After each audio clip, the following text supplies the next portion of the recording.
If you want. Okay, it's on YouTube, so I'm sure. It's on YouTube, so we can link to that. The next person coming up is Jonathan from Missional Digerati, and he will keep us informed about apps. Thank you. Thank you. Okay. My name is Jonathan Poulos, and my beautiful daughter, Macy, is right there. And my beautiful wife, Candace, is right next to her. And it's actually perfect because I'm actually going to share a story about my beautiful wife and my daughter specifically. My daughter is in love with McDonald's. I mean, in love with McDonald's. Like, whenever she gets a chance, she wants to go to McDonald's. So one day, my daughter and I were at McDonald's, and we were sitting there, and she was in the playground because she doesn't like the food, she likes the playground. And she was messing around, goofing around, and about an hour passed, and she came up to me and she's like, "Why are those kids over there not playing?" So I looked over to my left, and there was these two girls. They were sitting in front of their iPads, playing around on their iPads, playing video games, hanging out, not playing in the play area. It's unfathomable to think that a kid would be sitting at McDonald's with that beautiful playground right there waiting for them to play, and what are they doing? They're sitting on their technology. We have to face the reality that the mobile device is here and it's having an impact on our generation. A lot of you have already shared this morning, and I'm going to actually go back to some of these stats. But I want to give some statistical information about mobile devices. Currently, there's 4.6 billion mobile phone users in the world today. And of those 4.6 billion, 2.6 are on smartphones. So 2.6 billion people have a smartphone. As you heard earlier this morning from Brian, Google came out with this idea of Google Moments. What they did is they collected a bunch of people, started asking information, wanted to figure out how people are using the mobile device, and then how businesses can harness the mobile device for the work that they do. And here's some of the statistics that they've got out of it, and they're pretty scary. 87% of the people said that they're attached to their mobile device. That means that mobile device never leaves their pocket. They have it with them when they wake up in the morning and when they go to bed. Not only that, the majority of these people said if they left their phone at home, they would be extremely anxious because they don't have their device on them. Not only that, they said that 150 times a day a person is checking that mobile device. They're picking it up, they're looking at their local social feed, they're trying to check out the weather, they're maybe going to look at a store line, they're probably getting some kind of information. But not only that, they're spending about 177 minutes a day on that little mobile device that's sitting in your pocket. I'll be honest, I'm the same way. My mobile phone never leaves my left pocket. If it's not in my left pocket, I know that I lost it. And I panic, I run around the house for it. So, we need to understand that the mobile device is a powerful tool that we can use for ministry. I want to share a quote with you. This quote comes from Angela Ahrendts. She was a former CEO of Burberry. And she says, "I grew up in a physical world, and I speak English. The next generation is growing up in a digital world, and they speak social." And this is the truth. If we don't speak social, if we don't take the gospel to the social platform, we are going to miss a next generation. And so today, I want to help you understand how you can use this little mobile device to take the gospel to people without even leaving your home. That you could use this mobile device today and start building relationships, meaningful relationships, and see the gospel spread. And I'm going to show you how in 3 steps. The first is to connect. You need to make connections with people. And what I'm going to do is in this presentation, I'm going to show you some apps that can help you connect with people who share a common interest with you. Because the reality is you're going to build relationships with people that you have a connection with, that you can connect to. And so you want to think through, what am I interested in? And then how can I connect to those type of people? The second step is you want to build a relationship. And so you want to find a way to develop out that relationship so that it's meaningful and it's powerful. And the third thing you want to do is you want to share. You want to share the gospel. We cannot leave a relationship without sharing the gospel. So, Let's begin with connect. What I would highly encourage you to do is just spend 5 minutes today and write down what you're interested in. What is it that makes your heart pound? What is it that makes you really clench your fist and say, I love this. This is what is the most important thing to me. And then write that down. And once you do, then you want to go and you want to find apps that will connect you with people that share those same interests. Because what's going to happen is, as you start connecting with them, of course, you're going to start conversation on the things you're interested in. And then from there, you can actually build out the relationship. So let me show you some apps. The first one, of course, is Facebook. You can't keep Facebook out of this, especially when you look at the stats. Facebook has 1.18 billion users actively a day. And out of that, 84.9% of them are from outside the US and Canada. That means from your little mobile device, you can be talking to somebody overseas easily just by picking it up and working on Facebook. Just some of the features on Facebook. Facebook, if you guys are not on Facebook, I'll just explain it quickly. You can connect and build friendships on Facebook, which is pretty much what most people do. They go on, they find their friends, they become friends with people, and then they share on their newsfeed. Not only that, you can share videos, audio, photos, text, and lots more, like live video, as you've heard earlier today. You can like Facebook pages. Now, Facebook pages are usually pages or communities around actual businesses, actual celebrities, actual brands. So a page would be something that is specific to a real organization. But the real power in Facebook is this idea of Facebook groups. There is a ton of Facebook groups out there, and this is only just a small smattering after just spending probably like 5 minutes on Facebook. The cool thing about Facebook groups is you can find a group for every interest you can think of.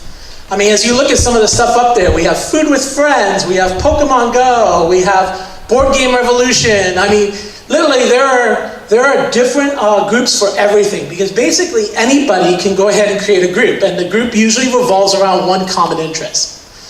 So what I'm recommending is that you go onto Facebook, find a group that connects with an interest that you like, be part of that community, start sharing information, start talking to people, and start making those connections. If you're not a Facebook fan, and there are people who are not Facebook fans, there's other apps you could use as well. If you're more of a photographer, you can look at Instagram. Instagram allows you to share photos within a social network. Very much like Facebook, you create a network of friends, you share photos and videos, you can apply filters to those videos, and you can also share these things called Instagram stories. And what an Instagram story is, it's basically little pieces of video or photos that you put together to tell a story. If you're not into Instagram, if you want something a little bit more physical and a little bit more requiring you to get outside, you can look at Pokemon Go. Pokemon Go is actually a really powerful way you can connect with people, because what it is, it's an augmented reality game. What you're doing is you're walking in your real life, but you're trying to catch these little Pokemon monsters. And so it forces you to have to get outside and walk around your city to look for these monsters so you can collect them. And while you're doing that, other people are doing the same thing.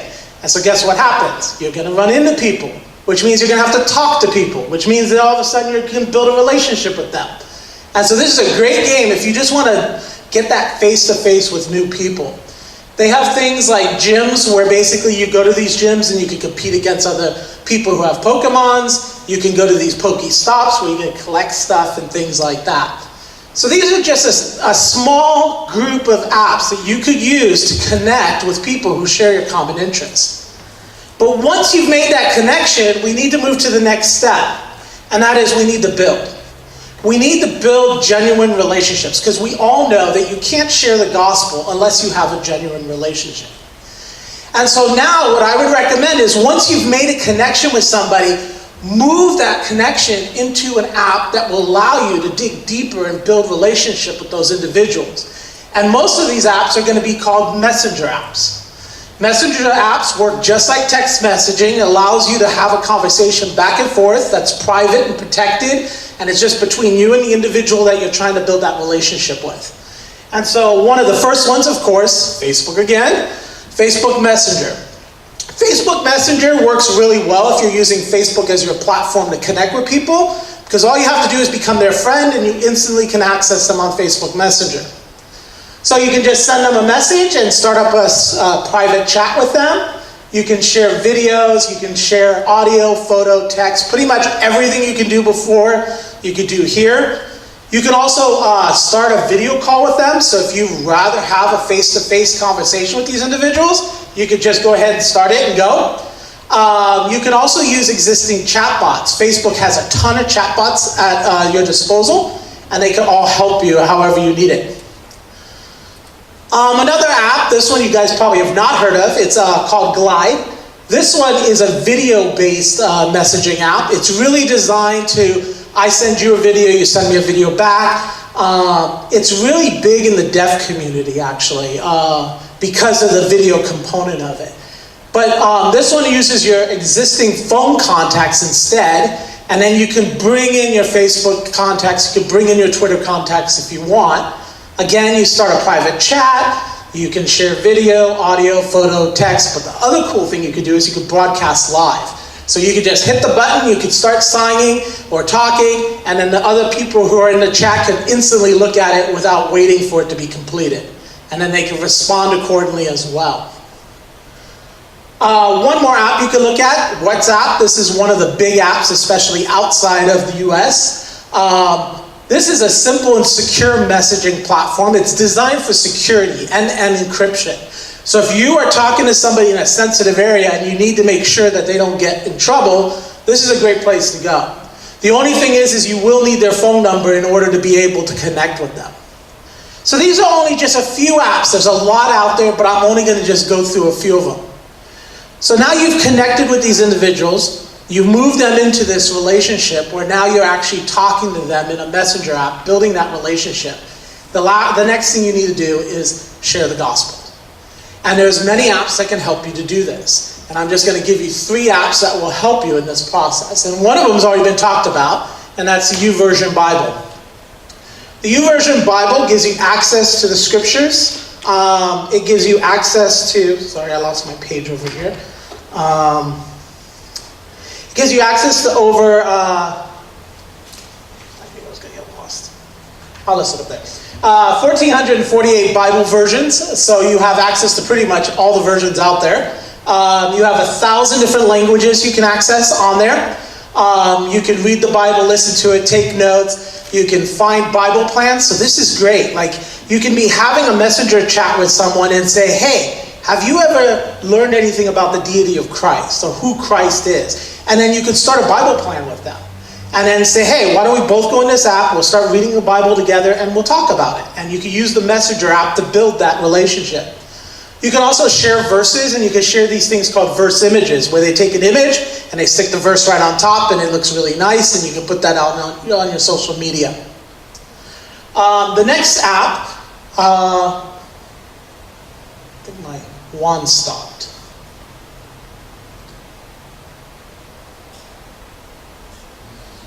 John, it's not moving. Is Mark back there or is someone back there? Yeah.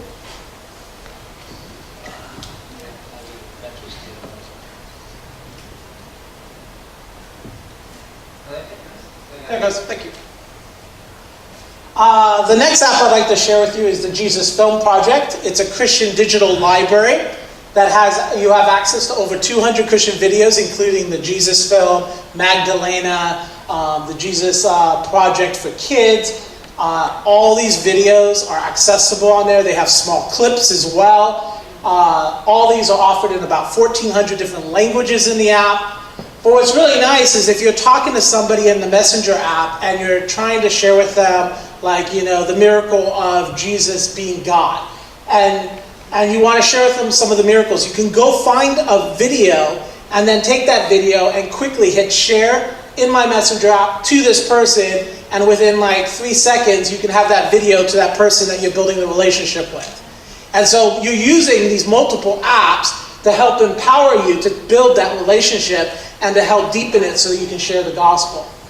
You can download these videos to your device as well if you need to. Another one is I Am Second. I don't know how many of you have ever seen these guys.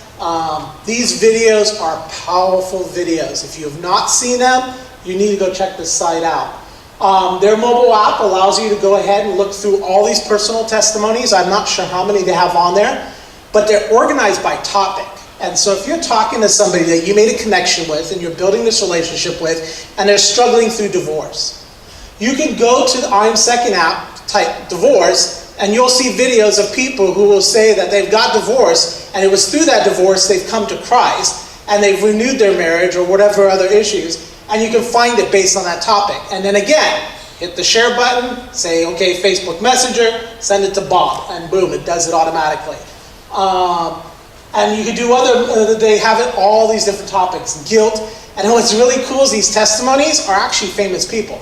They've got the lead singer of Korn, they've got Ann Rice, they've got Bethany Hamilton, just all these famous people that people would know. And to hear their testimony really plays powerful with people. But ultimately what I want to challenge you to do is to really walk through these steps on your own. You don't have to use the apps I gave you. These are just suggestions to get you started.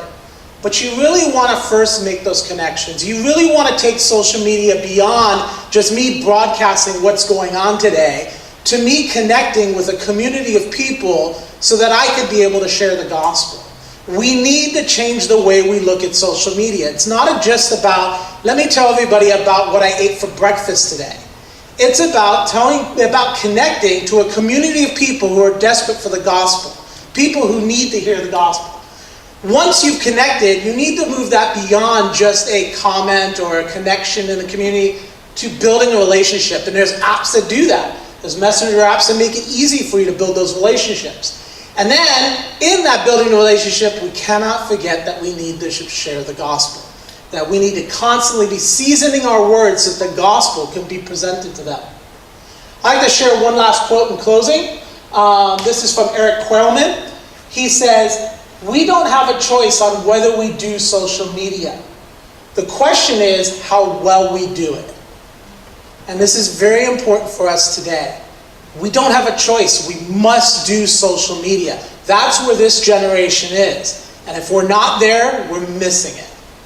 But we can make a choice on how we use it. Do we use it in a way that helps get the gospel to the most needed? And so I would challenge you today to think about how you use social media, and are you using it in a way that's going to get the gospel to the people who need it most? Thank you for your time. This is my information. If you need to get a hold of me, you can just contact me there. I'm the project director for a ministry called Missional Digerati, and we build mobile and web apps for mission community. So, yep, thank you very much.